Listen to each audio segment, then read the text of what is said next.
नमस्ते, हमेशा खुश रहो बिटिया। This is JVN doctor Meenakshi Soni, faculty of homeopathic science, department of homeopathic repertory, Jyoti Vidyapeeth, women's university, Jaipur. This is my session number 10. Today's my topic is the chronic case taking. Chronic case taking is a process of collecting all the facts about the patient using the various tools like observation, perception, history taken given by the patient and the attendant, clinical examination, etc., in order to find a remedy for the patient using our knowledge of homeopathic materia medica and organon of medicine. As per the Dr. Stuart Close, the purpose of homeopathic examination is to bring out the symptom of the patient in such a way as permit their comparison with the symptom of the materia medica for purpose of the similar or the homeopathic remedy. Format of the chronic case taking. Particular format of the case taking is not compulsory for all. There is a universal format for case taking. First is the history or the interrogation of the patient, particular symptoms of the patient, present complaint of the patient, personal history of the patient, past history of the patient, family history of the patients. All types of the history are compulsory to take in chronic case taking. Acute case taking में ये इतनी compulsory नहीं होती है, but in the chronic case taking these are compulsory. Homeopathic generalities, physical examination, provisional diagnosis, investigation, clinical diagnosis, miasmatic diagnosis. These are the compulsory point to cover the chronic case taking format. In chronic case taking, each of the symptom must be complained with regard to the sensation, location, modality and concomitant. अगर आप chronic case taking कर रहे हैं तो chronic case taking में particular location जहाँ पे कि वो प्रॉब्लम है उसके साथ उसका क्या सेंसेशन है, मोडेलिटी में उसके एग्रावेशन और एमिलियोरेशन, मतलब कि कब कंप्लेन बढ़ती है कब घटती है, ये सब आपको पता होना चाहिए. अगर उसके साथ कोई कॉन्कोमिटेंट सिम्टम है तो उसको भी आपको नोट डाउन करना है. In chronic case taking, symptoms should have a chronological order of the development and process. Chronological order means पहले कौन सी कंप्लेन आई थी, उसके बाद कौन सी कंप्लेन आई थी और करेंटली कौन सी कंप्लेन उसको है. ये सारी जो है आपको क्रोनोलॉजिकल ऑर्डर में लेनी है. क्रोनोलॉजिकल ऑर्डर लेना chronic case taking में एक कंपलसरी पॉइंट है. Each of general or the particular symptom must be differentiated as common or uncommon.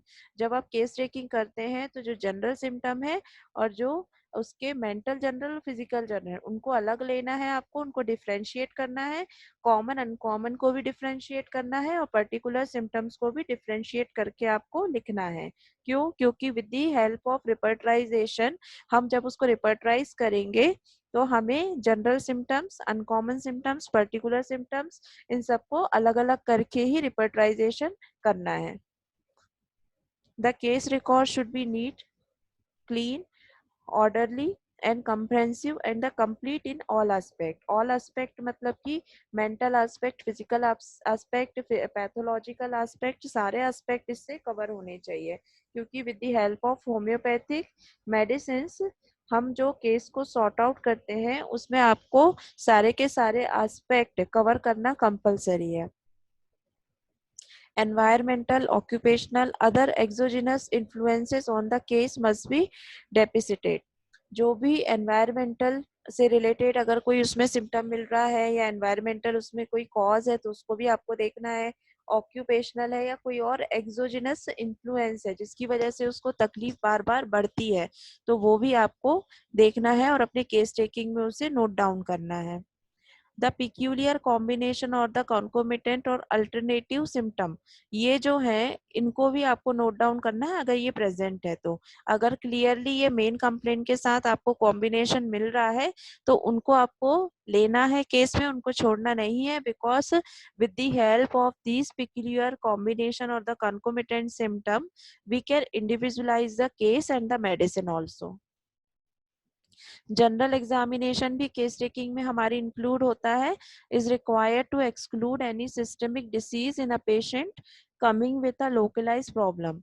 It is also helpful in finding the real cause of a symptom occurring in a particular organ when the cause of localized symptom lies somewhere else in the body. For example, pain in shoulder can be due to pressure on diaphragm by some abdominal pathology. अगर patient है उसको shoulder में pain है, क्यों है pen? क्योंकि उसको pressure पड़ रहा है उसके डायफ्राम में, कोई एब्डोमिनल पैथोलॉजी है जैसे लिवर सिरोसिस है या फिर उसके स्प्लीन में या लिवर में कोई एनलार्जमेंट हो गया है तो उसकी वजह से प्रेशर पड़ रहा है उसके डायफ्राम पे, डायफ्राम से उसको प्रेशर पड़ रहा है शोल्डर जॉइंट पे।